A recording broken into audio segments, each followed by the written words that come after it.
کام کرتا ہے، یعنی پھر وہ نہیں چاہتا ہے کہ پھر مجھے اس چیز سے کیا ہو جائے، نقصان ہو جائے۔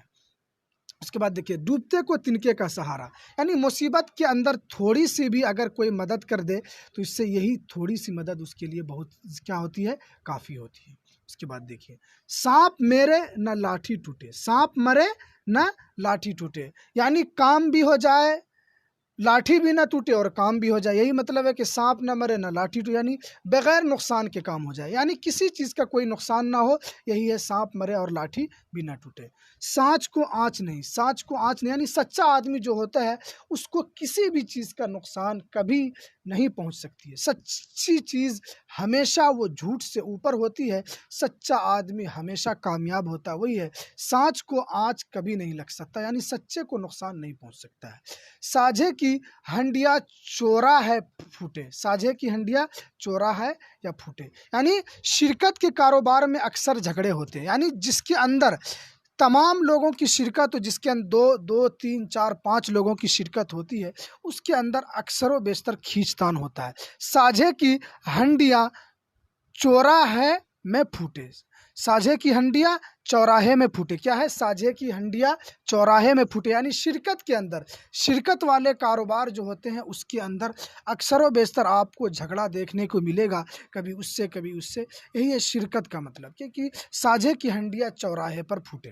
اس کے بعد دیکھیے 100 سونار کی ایک لوہار کی، کیا ہے، 100 سونار کی ایک لوہار کی، یعنی 10 باتوں کا جواب صرف ایک ایسے سخت بات سے دینا کہ وہ 10 باتوں کا کیا کر سکے، مقابل کرے، یعنی 100 سونار کی ایک لوہار کی، یہی ہے کہ 10 باتوں کا جواب ایک ایسے سخت الفاظ سے دینا کہ وہ 10 بات اس ایک الفاظ کے اوپر کیا ہو جائے، یہ ایک الفاظ اس 10 الفاظ کے اوپر کیا ہو جائے، بھاری ہو جائے۔